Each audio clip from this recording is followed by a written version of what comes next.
नमस्कार दोस्तों। सामने वाले व्यक्ति की सरलता का अर्थ आजकल लोग कमजोरी से लगाते हैं। ये मान लेते हैं कि सामने वाला व्यक्ति बहुत ही कमजोर है, इसीलिए आपके दी गई प्रताड़ना का वो उत्तर नहीं दे पा रहा है। यदि किसी को समय पे उत्तर ना दिया जाए तो सामने वाला व्यक्ति का मन बहुत ज़्यादा बढ़ जाता है। ऐसे ही आज एक कथा हम आपको सुनाने जा रहे हैं, जो जुड़ी है हमारे प्यारे प्रभु भगवान बजरंगबली से। हमारे प्यारे प्रभु श्री राम के भक्त भगवान बजरंगबली से जुड़ी हुई इस कथा का आरंभ तब का है जब बाली को ब्रह्मा जी से ये वरदान प्राप्त हुआ कि जो कोई भी उससे युद्ध करने उसके सामने आएगा, उसकी आधी ताकत बाली के शरीर में चली जाएगी और इससे बाली हर युद्ध में अजेय रहेगा। सुग्रीव बाली दोनों ब्रह्मा के औरस यानी वरदान के द्वारा प्राप्त पुत्र हैं और ब्रह्मा जी की कृपा वाली के ऊपर जरूरी बनी रहती है। और बाली को अपने इस बल पे बहुत ही ज़्यादा घमंड था और उसका घमंड तब और भी ज़्यादा बढ़ गया जब उसके करीब तीन तीन लोगों पे उसने विजय पाए हुए रावण से भी युद्ध किया और रावण को अपनी पूंछ में बांधकर 6 महीने तक पूरी दुनिया घूमी। रावण जैसे योद्धा को इस प्रकार से हराकर बाली के घमंड की अब कोई सीमा नहीं रही। अब तो वो अपने आप को संसार का सबसे बड़ा योद्धा समझने लगा था और यही उसकी सबसे बड़ी भूल हुई। अपनी ताकत के घमंड में चूर एक दिन जंगल में पेड़ पौधों को तिनके के समान उखाड़ उखाड़ के वो फेंक रहा था। हरे भरे वृक्षों को तहस नहस कर रहा था। अमृत समान जल के सरोवरों को मिट्टी मिला के कीचड़ से भर दे रहा था। एक तरह से अपने ताकत के नशे में बाली पूरे जंगल को उजाड़ के रख देना चाहता था और बार बार अपने से युद्ध करने के लिए चेतावनी दिए जा रहा था। है कोई जो बाली से युद्ध करने की हिम्मत रखता है? है कोई जो अपनी माँ का दूध पिया हो जो बाली से युद्ध करके बाली को हरा दे? और इसी तरह की गर्जना करते हुए बाली पूरे जंगल को तहस नहस कर रहा था। उसी दिन संयोगवश उसी जंगल में हनुमान जी राम नाम का जप करते हुए तपस्या में लीन बैठे थे। बाली की इस हरकत से हनुमान जी को राम नाम का जप करने में विघ्न पहुंचने लग गया और हनुमान जी बाली के सामने जाकर बोले, हे वीरों के वीर, हे ब्रह्मा के अंश, हे राजकुमार बाली। तब बाली किष्किंधा के युवराज थे। क्यों इस शांत जंगल को अपने बल की बलि दे रहे हो? हरे भरे पेड़ों को उखाड़ के फेंक रहे हो, फलों से लदे वृक्षों को मसल दिए रहे हो, अमृत समान सरोवरों को दूषित मलिन मिट्टी मिला के उन्हें नष्ट कर रहे हो। इससे तुम्हें क्या मिलेगा? तुम्हारे औरस पिता ब्रह्मा के वरदान स्वरूप तुम्हें कोई युद्ध में नहीं हरा सकता, क्योंकि जो तुमसे युद्ध करने आएगा उसका आधा बल तुम में ही समाहित हो जाएगा। इसलिए हे कपि राजकुमार, अपने बल पे घमंड मत करो और राम नाम का जप करो। इससे तेरे मन में बल का भान नहीं होगा और राम नाम का जप करने से यह लोक और परलोक दोनों ही सुधर जाएंगे। इतना सुनते ही बाली अपने मद में चूर हनुमान जी से बोला, ये तुच्छ बानर, तू हमें शिक्षा दे रहा है राजकुमार बाली को, जिसने विश्व के सभी योद्धाओं को धूल चटाई है और जिसके एक हुंकार से बड़ा पर्वत भी खंड खंड हो जाता है। जा तुच्छ बानर जा, तू उसी की भक्ति कर, अपने राम नाम की। और जिस राम की तू बात कर रहा है वो है कौन? और लगता है केवल तू ही जानता है राम के बारे में। मैंने तो आज तक किसी के मुंह से यह नाम नहीं सुना। अब तू मुझे राम नाम जपने की शिक्षा दे रहा है। इस पर हनुमान जी ने कहा, प्रभु श्री राम तीनों लोकों के स्वामी हैं। उनकी महिमा अपरंपार है। ये वो सागर है जिसकी एक बूंद भी जिसको मिले वो भव सागर को पार कर जाए। इस पर बाली बोला, अच्छा, इतना ही महान है राम तो बुला जा, मैं भी तो देखूं कितना बल है उसकी भुजाओं में। बाली द्वारा बोले गए भगवान राम के विरुद्ध ऐसे कटु वचन हनुमान जी को क्रोध दिलाने के लिए पर्याप्त थे। हनुमान ने कहा, हे बद के बल में चूर बाली, तू क्या प्रभु राम को युद्ध में हराएगा? पहले उसके इस तुच्छ सेवक को तो युद्ध में हरा के दिखा।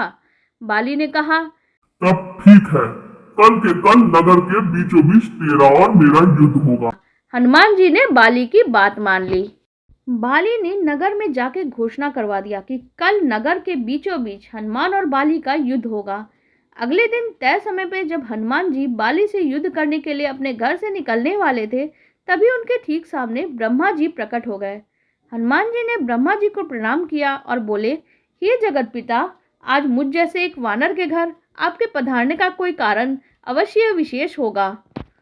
इस पर ब्रह्मा जी बोले, हे अंजनी सुत, हे शिवांश, हे पवन पुत्र, हे राम भक्त हनुमान, मेरे पुत्र बाली को उसकी उद्दंडता के लिए क्षमा कर दो और इस युद्ध के लिए ना जाओ। हनुमान जी ने कहा, हे प्रभु, बाली ने मेरे बारे में कुछ कहा होता तो मैं उसे क्षमा कर देता, परंतु उन्होंने मेरे आराध्य श्री राम के बारे में कहा है, मैं इसे सहन नहीं कर सकता और उसने मुझे युद्ध के लिए चुनौती दी है जिसे मुझे स्वीकार करना ही होगा।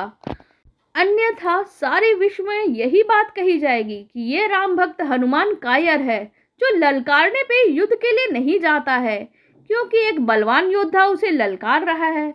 तब कुछ सोचकर ब्रह्मा जी ने कहा, तो ठीक है हनुमान जी, आप अपने साथ अपनी समस्त शक्तियों को लेकर ना जाएं, केवल अपनी शक्तियों का 10वां भाग का बल लेकर जाएं, बाकी बल को योग के द्वारा अपने आराध्य के चरणों में रख दें। युद्ध से आने के उपरांत फिर से उन्हें ग्रहण कर लें। हनुमान जी ने ब्रह्मा जी का मान रखते हुए वैसा ही किया और बाली से युद्ध करने के लिए निकले। उधर बाली बीच नगर में एक जगह अखाड़े को बदल रहा था। जगह स्थान उसने तय कर लिया था और हनुमान जी से युद्ध करने के लिए व्याकुल हो रहा था। बार बार हनुमान जी को ललकार रहा था। पूरा नगर इस अद्भुत और 2 महायोद्धाओं का युद्ध देखने के लिए जमा हो गया था। हनुमान जी को जैसे ही युद्ध स्थल में पहुंचा हुआ देखा बाली ने, तो बाली ने हनुमान जी को अखाड़े में आने के लिए ललकारना शुरू कर दिया।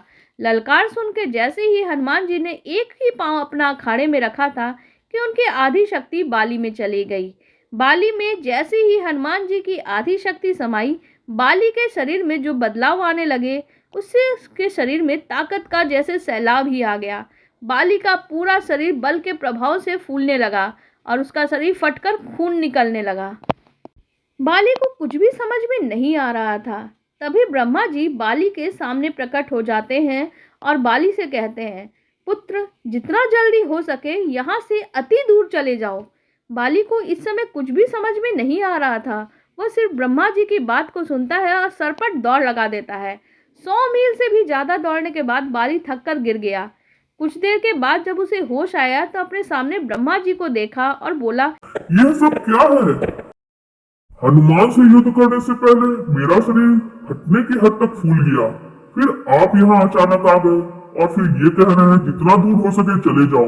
मुझे कुछ समझ में नहीं आ रहा।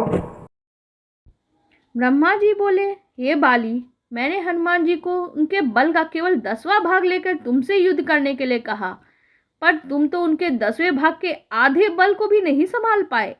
सोचो, यदि हनुमान जी अपने समस्त बल के साथ तुमसे युद्ध करने आते तो तुम उनके आधे बल से उसी समय फट जाते। जो तुम्हें युद्ध करने के लिए घर से निकले थे तभी तुम समाप्त हो चुके होते। इतना सुनते ही बाली पसीना पसीना हो गया और कुछ देर सोचकर बोला, प्रभु, यदि हनुमान जी के पास इतनी शक्तियां हैं तो वो इसका उपयोग कहाँ करेंगे?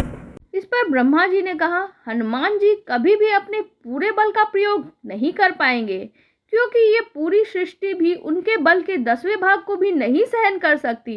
यह सुनकर बाली ने वही हनुमान जी को दंडवत प्रणाम किया और बोला, जो हनुमान जी जिनके पास अथाह बल होते हुए भी शांत और राम भजन गाते रहते हैं, और एक मैं हूँ जो अपने बल के उनके एक बाल के भी बराबर नहीं हूँ और अपने बल पे इतना घमंड कर रहा था कि उन्हें ललकारने लगा।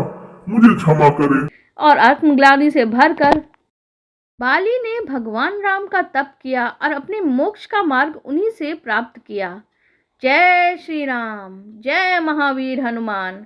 आप लोगों को हमारी ये कहानी कैसी लगी कमेंट सेक्शन में ज़रूर बताइएगा। साथ ही वीडियो को लाइक कर दीजिएगा और हमारे चैनल को भी सब्सक्राइब कर लीजिएगा। धन्यवाद। जय श्री राम।